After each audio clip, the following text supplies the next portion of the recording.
What's up, YouTube? Welcome to another Q&A. How's everybody doing? For once, I'll actually remember, hit the thumbs up, please. If you're catching the replay or if you're hopping in here live right now, hit that thumbs up. Really makes a difference. As you know, it's weird, I don't know, all that stuff. It actually makes a difference. So do all the things, as I like to say, means a lot. Hope everyone is just doing super well. Business is exciting. There's so many things. I guess as I wait, I always have to just ramble, think of what's up, think of what I can do for you guys. I'm filming a video today, which is first one I've done in a bit. I've been just trying to get a new routine. You know, I'm just trying to do so many different things right now, and like it's hard to. I'm not good at structuring my schedule, and that's something that I'm finding is getting tougher and tougher now.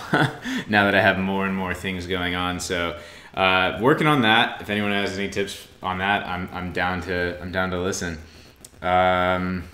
Was in Austin this past weekend. That was fun. Super bummed I didn't get to meet Ryan Moran though. Those of you that were in the Instagram live, we had thought it was gonna sync up. We were chatting, but just didn't work out. So I'm kind of disappointed on that. Ryan Moran is super legit. You gotta check him out if you guys don't know who he is. Damn, chat's popping. Thank you guys for being in here live. Anyone catching the replay, hit that bell down here. If you hit that bell, you'll know when I'm doing this. It will notify you on the telephone, and then you can hop in here live, get your questions answered. So, good questions for you today. Okay, yeah, I'm pumped for the questions. We'll get it going in just a sec. Francis is in here. What's up, dude? Loving the shirt. Yeah, these guys, they actually sent me this stuff for free, so that was cool. I guess I'm officially like an influencer or whatever, you know? So that was funny, but no, I've seen them on Instagram for a while, so that I was super pumped, honestly, because like, I mean, it's an entrepreneur brand, so I thought that was cool. I'm pumped about that. Like, I always hear about, you know, YouTubers and Instagram people getting sent a bunch of crap, but like, this is something that I actually think is cool, so I'll take it and I'll wear it. Trying to pronounce your shirt the way it's spelled is hilarious. Entrepreneur. Have you thought about doing merch by Amazon? So I actually got approved. I got signed up. I've just never done anything with it. Honestly, I don't think it's for me. From what I gather from the people that do it, it's just like a really, like, I don't mean this in a negative way, but it's like a really small-minded type of hustle, the way I see it. Like, I'm sure there are some people making, you know, 6 figures plus doing it, but like it seems like a long, like, gritty path to get there, and it's still not particularly scalable beyond that. I don't know. It's just like, it seems like a lot of effort for minimal output for a lot of people. If anyone knows, if someone thinks I can very easily be making an income off of merch, and I don't mean YouTube merch, I mean the whole merch by Amazon thing, then let me know. I'm not an expert at the merch stuff. Jessica's texting me. I am live on YouTube. Come in. Matt, do you live in Manhattan Beach? I live in Hermosa Beach, but it's basically Manhattan Beach. Why is it so hard to find a product? Oh my God. Well, if it was easy, then it wouldn't work anymore. I mean, that's just gotta be, it has to be hard. Why do you have the expectation that it's easy? I mean, we're talking about literally changing your life here. And look, it's still massively attainable. Like, how amazing is that? If it was literally as easy as clicking a button and be like, oh, you no longer need to have a job to, like, you know, support your life and your family and your goals. You can just click this button. Like, that's too easy. Like, you can't have that expectation. It's gonna be hard, but just even having the ability to like it's so real to be able to do that, I think is still mind-blowing. So on some level, it's easy, you know? Like, I think my vibe that I give off a lot on this channel is like, oh, it's not easy, like, you know, which is true, but that's just because a lot of people watching on YouTube want it to be so easy, like so easy. And so I feel like I've gone the other way and be like, look, it's hard, but the reality of it is it's like, holy crap, like this is it is easy, you know, like it is easy. Like the fact that we have all of these tools at our disposal, and I don't mean software, I just mean the internet, Alibaba, finding suppliers, Amazon itself. Like these are just, it's just crazy times. Facebook ads, YouTube. I mean, it's just crazy. So Kevin, what's up? Miss you. You too. Good luck with your new YouTube shit. I gotta check how that's doing. If you're still in here, I kind of got behind already. Damn, you guys drowned me right away.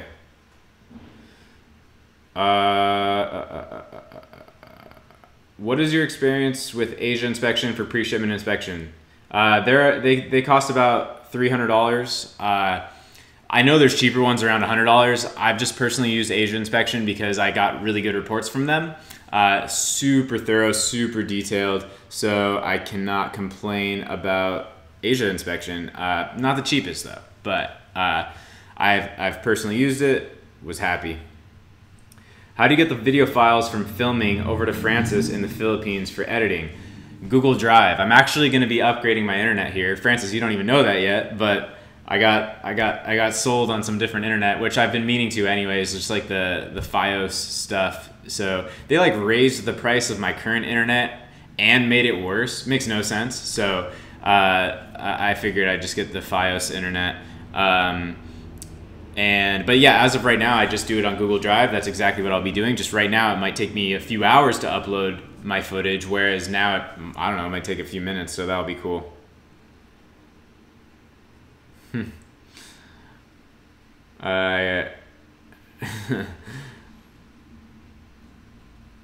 Any tips on starting a YouTube channel and getting subs?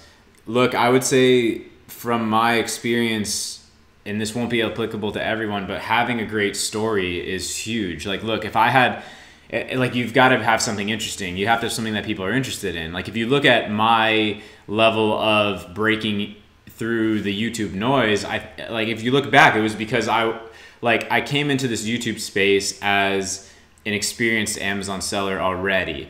And people were intrigued by that. They wanted to know more. I mean, it was just a good story. Like, people wanted more. So, you know, have something that's appealing. That said, I think for people that are just at the beginning and don't have anything yet, and whether it's business, anything else, like if you're just starting out at whatever you're starting out, I think there's a ton of value in documenting the process, like what Gary Vee would say. Like, I wish now that I had the vlogs of when my business was shit and tiny, or the vlogs of when I was in a tiny studio apartment, or when I had like a super shitty office for my business that like termites were eating the door and it was like leaking on through the ceiling. Like, I don't really have that footage now, but it would be so cool to show you guys now, like how shitty it was at parts, you know? So even if your story is not like, ooh, look at me, like whatever your story is, like if you can make it interesting, I think that's huge.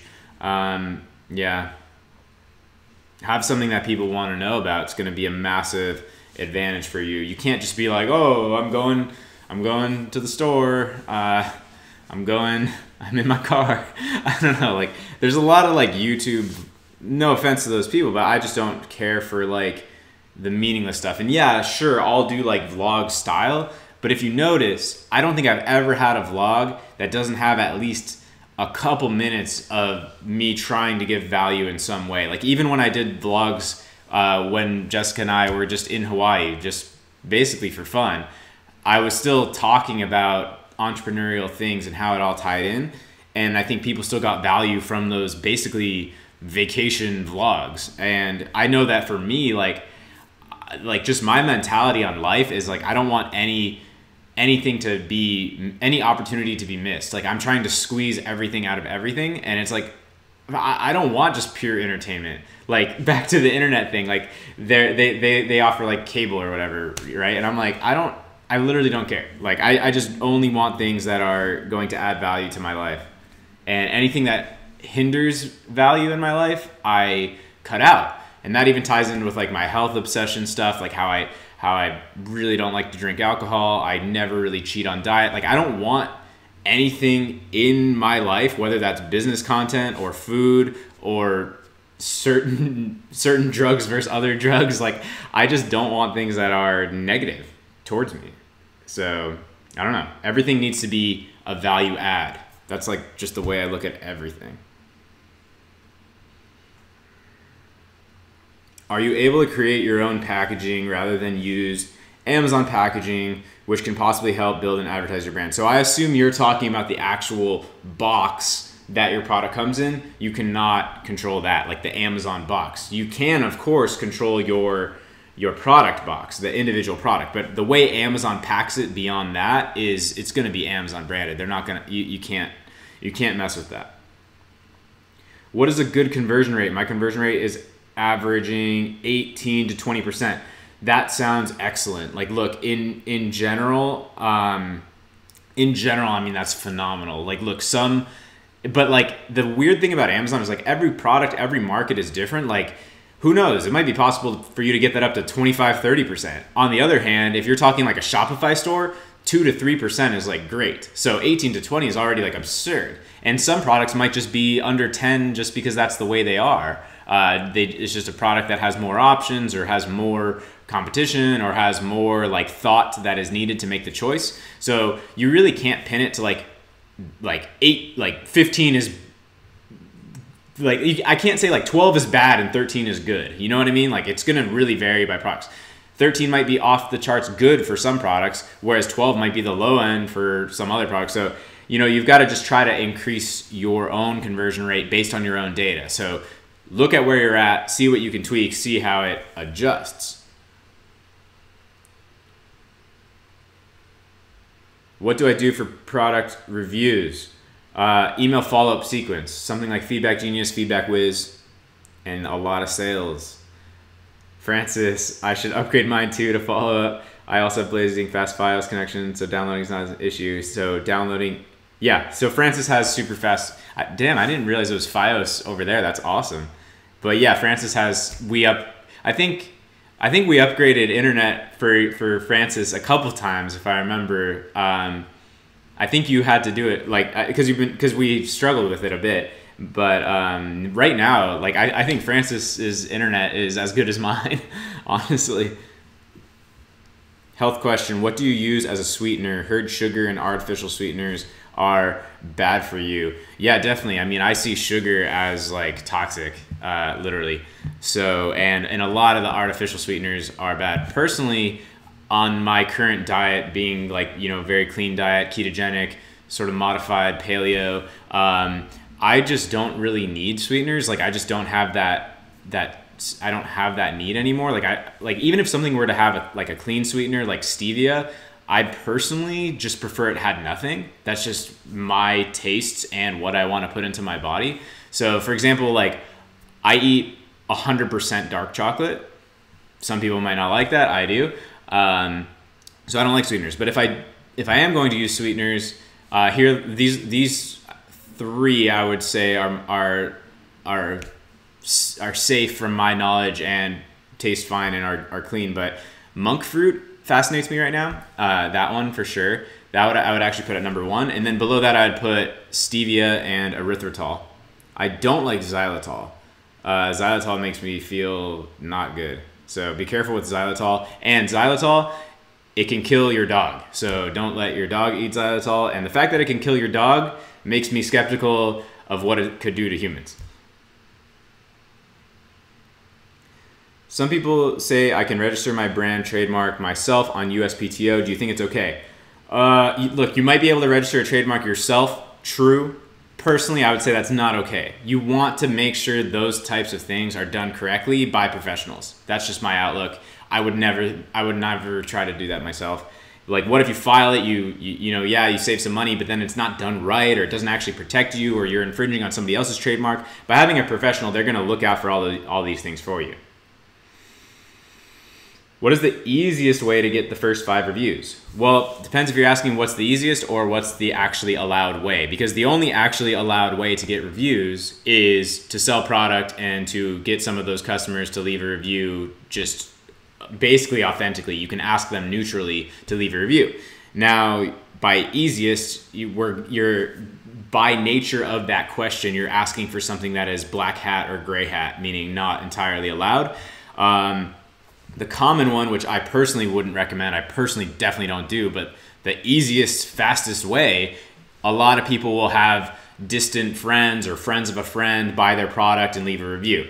Now, if Amazon catches you that and you get banned, don't tell me. Like, I cannot get behind that. But that's what a lot of people will do to get reviews fast, but it's also could get your account banned real fast. How should I price my product compared to my competitors? So competing on price, funny enough, this is something that like Ryan Moran talks about as well, which is like, I mean, I think we say a lot of the same things because one, I've learned from him a lot. Two, he's just right about that. So this is just right. Like competing on price is just like the shittiest business of all time. Like if you are just trying to be the cheapest one on the market, like it's just a race to the bottom. So, you know, say all the competitors are $19.99. Or no, let's use a different number because that's like very much anchored at $20. Let's say all the competitors are $21.99, okay? Hypothetically, they're all $21.99. I'm gonna try to figure out how I can add a little bit more value and be $23.99, $24.99, something like that. Personally, I'd rather go that route. That said, I sometimes will test price at the beginning. So if you can have a better product than the $21.99 one and initially come in at say $19.99, now you have a really good value proposition because your product is genuinely better and it's a little bit cheaper. Now, if you were to come in at $12, your product is just going to psychologically look like shit because you're gonna make the customer think, what's wrong with this? Why is this one so bad? If you're anything like me, I don't like to buy shitty shit.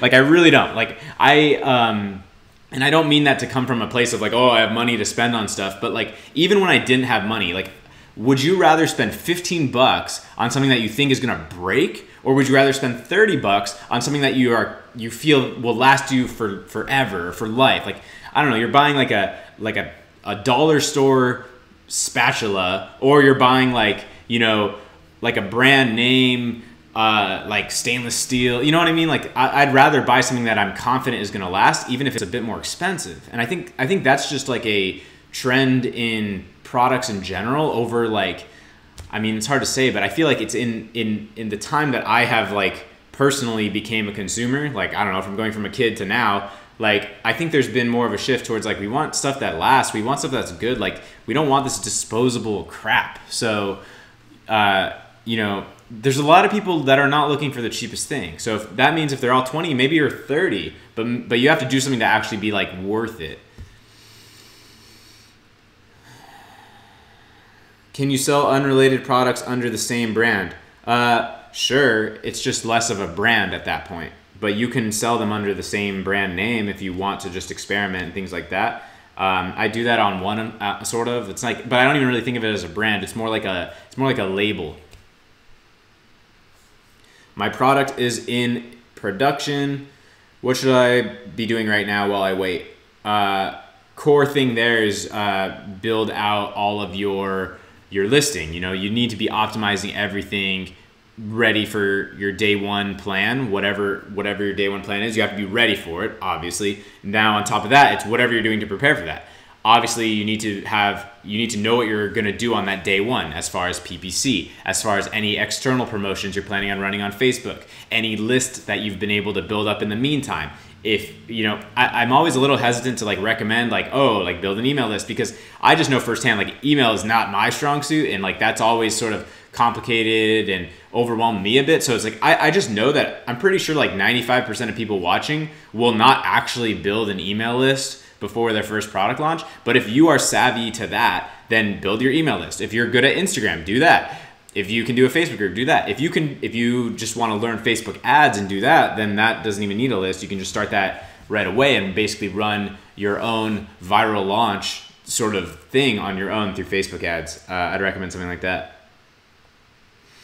Do you write your own copy for your Amazon listings, or do you hire that out? I do that myself. Let's see. How long were you doing online arbitrage till you transitioned to private label. I actually never did online arbitrage. To my knowledge, online arbitrage is where you're buying one thing online and selling it somewhere else online, basically dropship style. I never did that. I was a reseller. I did reselling. I never did retail arbitrage either, which is when you'd go to the physical stores and try to find it for more on Amazon or eBay. I never did that either. Online arbitrage would be like, you find something on Sears.com that is $20 and you realize you can put it on eBay for $30 and then you do that. Correct me if I'm wrong. That's my understanding of online arbitrage. Is it's more like a dropship arbitrage between sites. On what I did is resell. Like I would buy stuff and own it and sell it on eBay. Like I would buy stuff from Craigslist. I'd buy stuff from eBay in some cases. I'd buy stuff from AliExpress in some cases, and I'd sell it on eBay. I was really a reseller. Oh, but how long was I doing that? I don't know, a few years. It was like on the side. This is something I've said in my story is like, and something that I think is actually tremendous advice for everybody is that like, I've never just gone like cold turkey on one thing and hey, I'm going to start an Amazon thing. Like I've never done that. Like I've always leveraged one thing into the next and like started tasting the new thing as the old thing is supporting me. It's basically like what I've been doing right now. Like I'm trying to build a personal brand, which I know will leverage me into all these new things. But I didn't like quit Amazon and I didn't quit my e-commerce business and be like, I'm going to try YouTube. No, I like Amazon has been funding my life and everything for a few years. So now it's bought me the freedom to try the next thing. Same thing happened to me the step before that. I was doing eBay. That was what was paying my rent. And that was what bought me the freedom to try private label. Now, before that, I had a job. I was a server as I was in community college. And as I was a server, that bought me the freedom to try to buy some shit on Craigslist and sell it on eBay. And then, so see, I went from job to job plus side hustle to side hustle to side hustle plus Amazon to just Amazon to now Amazon plus more new hustles. Like that's just the way that I've always done it. And I think that's what everyone should do. Like even if somebody has $100,000 in their bank account, like it's just like a bigger risk to me to just like go cold turkey on that, because if you go from $100,000 in your bank account and you quit and you decide to start this business, you're gonna be really scared when your 100K is now 50K, right? Like it's just not gonna feel good. Like I don't know. I think a lot of people can. Maybe it means taking a pay cut. You know, maybe you go be a bartender so you can have that income, but now you're like playing with this other thing or something like that. But I'm not really like a fan of like the cold turkey method of starting a new business. Out of practicality. Like in some cases, yeah, go all in if you can stomach that, if your life can make sense out of that. But yeah. Matt, think you're awesome and provide great content, but don't get all the hype around Gary Vee. Honestly, I think he's pretty arrogant and conceited. Curious to know what you like about him.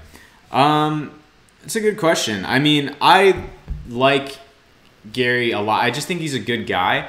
I think he's entertaining. I think for me personally, and I mean this not in a negative way at all, but I really think Gary is more of an entertainer for me. Like I don't get a lot of value out of his book or any of his books or his recent book. Like I've never like really learned super tactical information. But that said, like even though I've followed him before I started YouTube, he did have a big influence on me to start doing the personal brand stuff. So he was right about that. And that I think could be, you know, that could pay off for me like 1,000x for the fact that I allowed him to get into my ear about how important it is to have a personal brand. So for that, I give him enormous credit. But as far as like tactical stuff, like I don't think there's that much value in, I mean, I don't even feel right saying that. Like there's a lot of value in the stuff he does, but it's like what he says is watch what I'm doing, not what I'm saying. That's where I learned from Gary. You know, I don't like, honestly, like I'm so sick of hearing the word hustle and grind and like all of that stuff. I don't even really believe in that philosophy of business really. But you know, if you look at what he's doing, like if for anyone that's really aware of Gary Vee, they probably saw for a while. He's changed it now. He was doing this thing on Instagram called the 60-second club, okay? 60-second club was Gary would post on Instagram, and everyone following would have, within 60 seconds, if they commented hashtag 60-second club and then a comment, they could win a prize, right? So as just a typical audience member, you're like, oh, that's cool, I can win prizes, right? But that's like, that's not watching what he's doing. That's watching what he's saying. And if you watch what he's doing, you would have realized that at the time, this has changed a little bit, and that's why he's shifted. At the time, that's how Instagram was working. If a post would get a shitload of engagement right at the beginning, it would get boosted onto the Explore page. So by Gary employing his audience to go comment immediately on his post, he would be tricking the algorithm. I just think that's a really good example of Gary of doing the watch what he's doing, not what he's saying, right? And it's like there's little hints like that in everything that he's doing, but it's rarely what he's like talking about. Like I don't get advice from him like, you know, click like you're not gonna learn how to do like PPC on Amazon from GaryVee,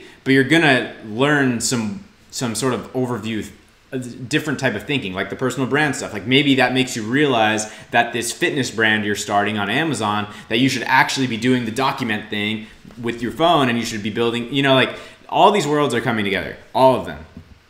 Like if you're super into Amazon, but you're not thinking about like social media marketing and and just social media in general, and like you're looking at it from a weird lens, like this is just this, like I don't even want to say it's internet business. Like this is business now. It just is. So I mean, I like Gary. I can see that he can be polarizing. I think everyone dislikes him at first. So if like you have to, he's an acquired taste for sure. But I'll also say, and that'll be it on this topic, is in person he's just incredibly nice. Like literally, it's crazy. Like you have never experienced a person like looking at you in the eye the way that Gary looks at people. Like he's so there. It's crazy. Like he really, really is. So he's just like a very present, he is humble, but a lot of stuff irks me too. I get it. I just think he's he's entertaining, and I gain a lot of high level stuff, but I get it. That was a long answer. Do a whole GaryVee episode or something. I actually wanted to do a vlog. I have a couple ideas that are focused right around GaryVee. I wanted to do one that, let me know if this sounds interesting. I wanted to do a video which is what I think Gary's worst piece of advice is, because there's something that he's saying all the time that I actually think is terrible advice. And then I also wanted to do one that is like the unexpected things that I learned from him, because I think the things that I've learned from him are not the obvious things. So I'm curious if you guys want those videos made. I feel like I spent too much time tweaking my current product line. 9 products, $1,000 per day, having more external traffic. I think adding more products quickly is the better way to scale up.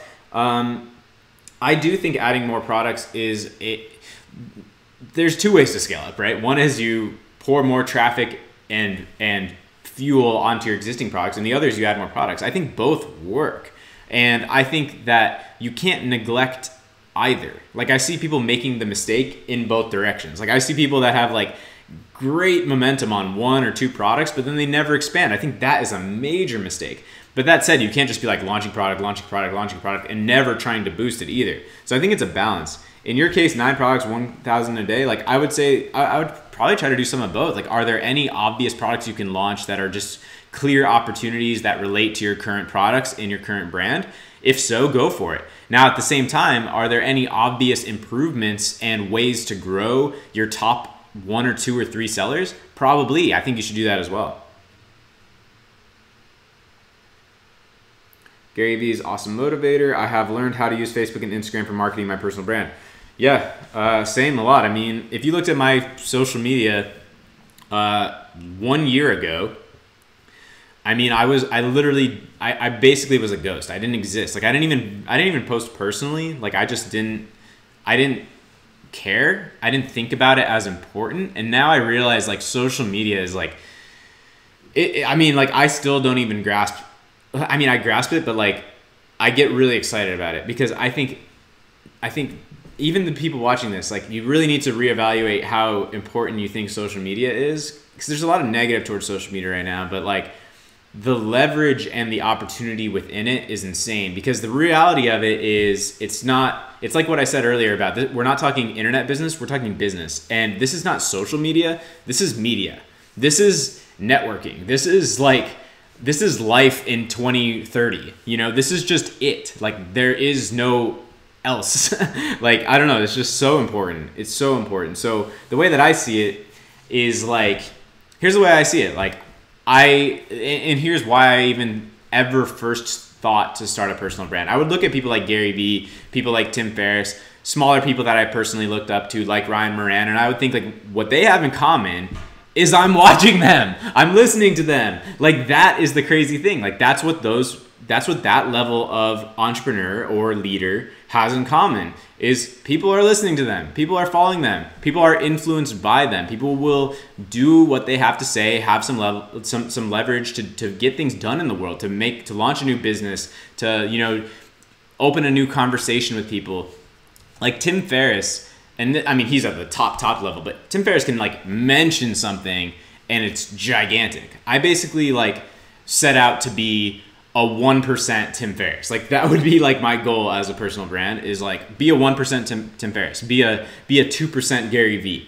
You know, like you don't need to be famous. Like I have no desire for that. But I think having an audience is the biggest, like what Gary would say, and this is the line I got from Gary back to why he's valuable, is like he would say fame is the biggest arbitrage like in the world. And I really think it is. Like look what Gary or Tim could do now. If they went broke but they still had their audience, I mean, they could make $1 million like tomorrow, just because they could say like they could do anything. They could literally do anything and sell and make $1 million if they had to. Like I mean, they just, and it's not only for financial reasons too, but it's just to have power is the wrong word. I don't mean power in like the powerful dictator way, but to be able to influence and shape the world in the ways that you want. Like that is something that I really admire about these people that I mentioned.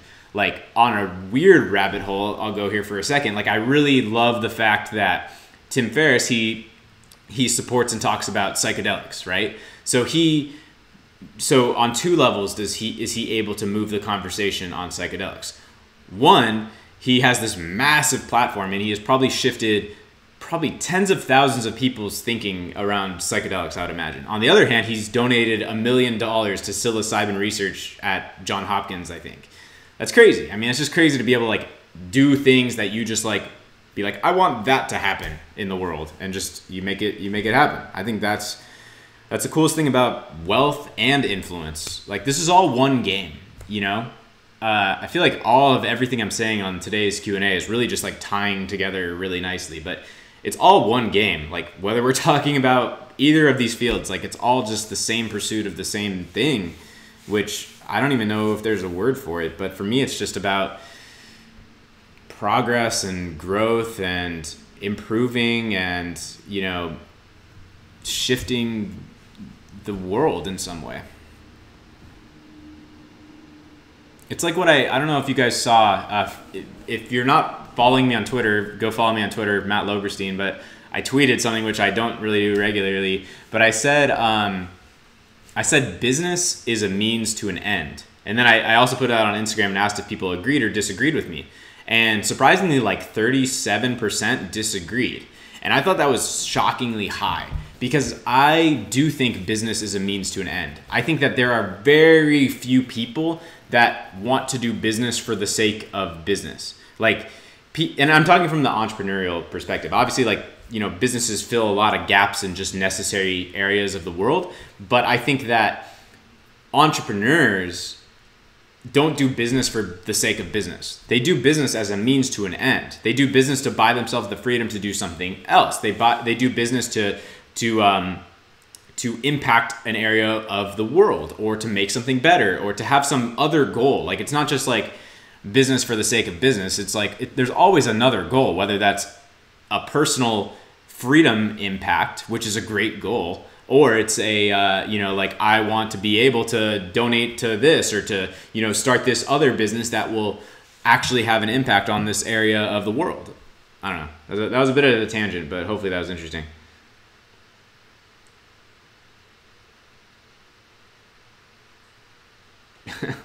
Catching up on the comments. Anush, what's up? How's it going, dude? 1,000 units in after setting up shipment into Amazon warehouse, all 1,000 units going to one warehouse in California. Problem tips? No, that's perfect. That's what mine do as well. I think it's because you're in California. It seems to be common for us in California. It's saving you money. It's just, for me, I'd be pissed if they were going anywhere else. So you're good. All of my stuff goes to California as well. And I never even set it up to only go to one location. That's just how mine works. I've had people ask me that question, like, how do you get yours to not go all over the country? And I'm like, I don't know, like mine just does that. It must have to do with like the volumes or something, but mine just all goes, it all stays in California. They move it from there, of course, but yeah. When should I find an inspector for an inspection?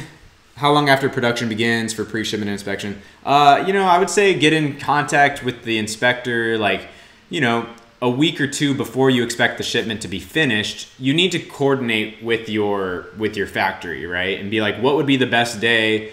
Like, we want to just tell them, this is the key to supplier communication in general. Ask them your questions, right? Like, so ask them, be like, we want to have an inspection when the product is finished. They'll be like, okay, how about May 15th? And then you can go schedule it on the inspection service for May 15th, stuff like that. Top tips for Q4 prep. Steven, what's up? I actually made a couple videos. I mean, at this point it was like 8 months ago, but definitely go try to find those. I feel like they were really solid on Q4 tips. They were 2 in a row, I believe. It was something like make 100K extra this December, and the one right before or after that, you'll find it. You can probably just type in Matt Loberstein Q4 on YouTube. You'll probably find it. But biggest tips I'll give you right now is, like, depending on your product, it might just blow you out of the water. Now, I hesitate to say that because some products will have very little impact in Q4. It'll just be kind of the same. But some products could 10x easily, 20x. I mean, it can happen. So, just try your best to like predict how your product would respond to that. Because obviously your first Q4 on this product, like you don't really know how it's going to respond yet, but try to go a little heavy, I would say, because it might just be crazy. Now, if you don't think it's seasonal or giftable, then I wouldn't bank on it too crazy.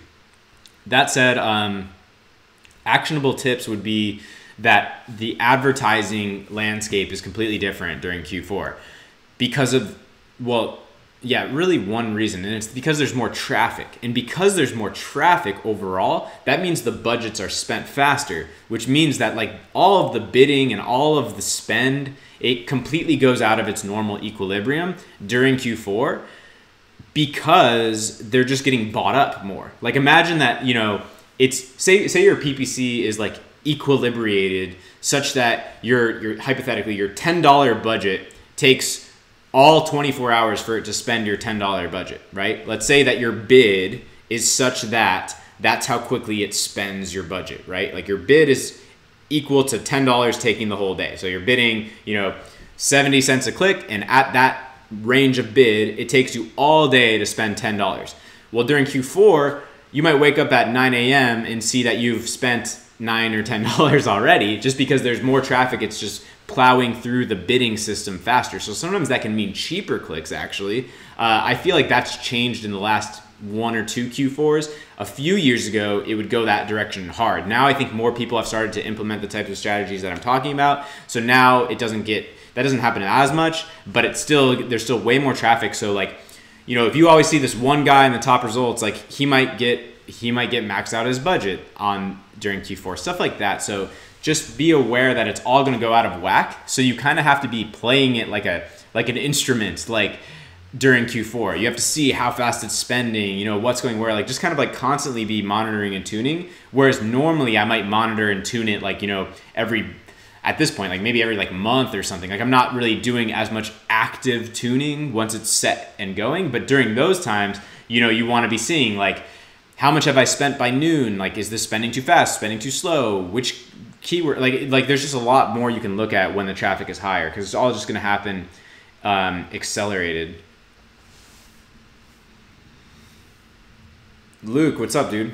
It's day one, launching my high ticket item in a weird niche, and it's getting organic sales already. Love this business. Dude, that is awesome. Seriously, that's awesome. I love the high ticket idea as well. I think that's smart. I think that's awesome.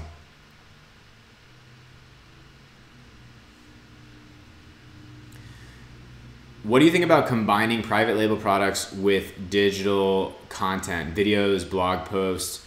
Yeah, dude, absolutely. I mean, that's like what I was saying earlier, is that all of these worlds are converging. Like that's the reality of building a brand, is that your brand produces content. Your brand helps people with other problems. Your brand sells them other products that are related to the same person or the same problem or the same mission or the same material or interest or whatever. Like that should be the goal. So yeah, I mean, that's like the core of what a brand is now. Back to Gary, because now he's on my mind, but Gary says that, like, you have to think about your company as a media company, even if it's not, right? Like, so every company sort of has to have like a media aspect to it. So yeah, I mean, I think having digital content is key. What is the success/fail rate of your course? Have you done any case studies? I've been saying this. I've been meaning to have a couple of people on the channel. I just don't like to do like the more promote-y type of stuff personally. As far as like the actual percentage, I don't even know. Like, I feel like anybody that would say an actual percentage, like, that doesn't even make sense, because it takes a lot of time. So, my course has been out for a few months. Like, so how do we determine success or failure when people are like still moving through the process? Now, there's definitely a lot of people that are already doing really well, and that's awesome. And if you have any concerns, if you're wondering, just ask in the public Facebook group, because a bunch of people are going to flood in saying this was awesome, I'm doing this. Like, just go ahead and do that, because yeah, I mean, as far as measuring it, it's like, I don't even know how I would measure that, because it's not like they're not gonna succeed after 1 month. That's my whole philosophy. If you succeed after 1 month, you were already doing something before I helped you, right? So and also, it's like, what if they succeed 6 months from now? Is that a fail or is that a success? I mean, it's just weird. All I can tell you is that there's definitely people that are doing well. On the other hand, I'm sure there are people that are, not doing it, But if you do it and you follow through, I think it's the best roadmap you're gonna have. It's because it's not only what I did, but it's what I did plus the mistakes I made, plus what I know now that I didn't know then, that I would have done better now that I didn't do then. It's all of that. So, yeah, that's all I'll say about it. I don't want to go too deep into the course stuff, but if people are interested in the course, it's always in the description. It's the first link in there. Got a bunch of people in there now, so it's all going really well. I mean, nothing but positive feedback, really. So I'm pumped about that. Let's see.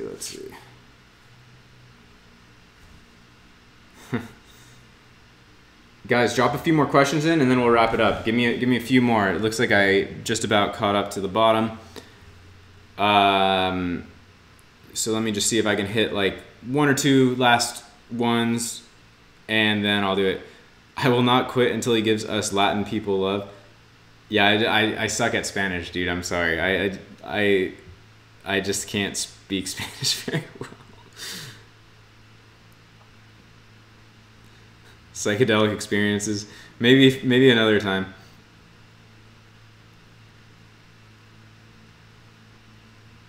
When is the next meetup or personal meetup? I think we're trying to plan one this month. If you guys know Otto from the Facebook group, I think he was in this chat as well. I'm trying to find him. Oh yeah, Otto. I got the same shirt but in white. Cool. Yeah, Otto. If he's still in here, we're trying to figure out an Amazon meetup this month. We'll see. I'm trying to help organize it now, because Otto is running it and I'm a part of it now. It kind of changed, but I just I have very little time to figure it out. So hopefully, Otto, if you're watching right now, hopefully you can, we can get that figured out. But yeah, I want to do an Amazon meetup within a month, I'll say. Maybe if it's not in May, it'll be like, oh, well, I guess it's only the 3rd. It'll be roughly within a month. As far as like a more casual meetup, maybe if you guys want that stuff, like, let me know, I guess, because it hasn't been as much of a discussion recently. the meetups. So I'm curious if people are wanting that. Last time we did like a casual meetup at Bulletproof Coffee or Cafe for Bulletproof Coffee in Santa Monica. That was a few months ago now, and it was like, I don't know, we had like a pretty solid turnout. So I feel like at this stage of my audience has grown, I almost feel like we would need to get like a bigger place or something to do it. So I don't know. I need to reevaluate the meetup stuff for sure.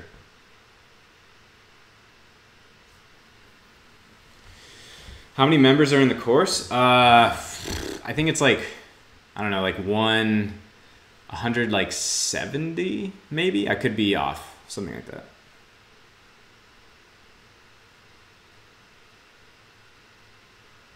Where do you think the majority of your business will be in 10 years? I think 10 years is a really long time. I think in 10 years, I will hopefully have a large amount of money just like in investments and be playing a different role. Like 10 years is long. I mean, I think I've talked a lot about wanting to start a business that I'm really passionate about. And I think that could have a 5, 10, maybe rest of my life trajectory. So I could be doing that. But as far as like financially, like wealth goes, I would hope that I have more just like passive investments, real estate, equity in businesses, things like that, I think would be the majority by then. How much does it cost for owning a Cayman S? Not much, dude. That car is less than people think. My cost of ownership on it is not a lot. That's 2008. I bought it already depreciated. It's like a car that was originally like 80 something thousand dollars, but I got it for like around 30. It's like a brand new Toyota or something. And the beauty of it as well is like, because it already depreciated, it's not going to depreciate that much more. Owning that car is not that expensive. I mean, it's like, dude, it's less than, it's okay, maybe not less than, but it's no more than like the typical brand new, like Toyota or whatever that like everyone drives, it's being smart about the way that you invest in things like cars.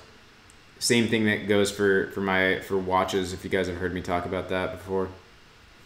What city do you live in? Hermosa Beach. Ever thought about buying a more all-around car like a Range Rover? Still luxury, but better for a daily driver. I don't like Range Rovers, but yes. I think if I had my perfect like garage, I would have multiple cars, obviously. Like one thing by the beach is like even these houses, this sounds wrong. My place is just a 1-bedroom. Don't get too excited. But there's like $5-10 million houses around here, but they still struggle for like parking. It's a very tight area. So having more than like 2 cars is just like not very feasible. Here, at least in these areas, like by the beach in LA, it's just so optimally. Yeah. I mean, I'd love to have like my dream garage would be like, like a McLaren, like a GT3 RS, like, then probably like, something more, like you said, like I would get like a Model X even. What else? I mean, in the lower end, I love the Porsche Macan. I think that would be cool.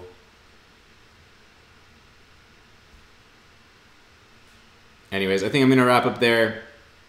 That was a really good one, I felt. I'm curious how you guys felt about that. I just like those weird topics that I feel like I want to go back and watch this one, and the way that everything was sort of connecting, at least in my head, I liked that. So hopefully you guys liked that one. Please, if you're in here, hit the thumbs up. Please hit it now. I'm watching. I'm waiting. Hit the thumbs up. If you're watching the replay, you're not here right now, or you're doing both maybe, hit that bell. Hitting the bell, you'll know when I do this next time. You'll know when I upload anything on YouTube. And in this context, you'll know when I'm live, so you can come in and be a part of this yourself. So yeah, do all the things, any of the links. I've got everything in the description. So head down there before you peace out and check out all of that. Get in the Facebook group if you're not.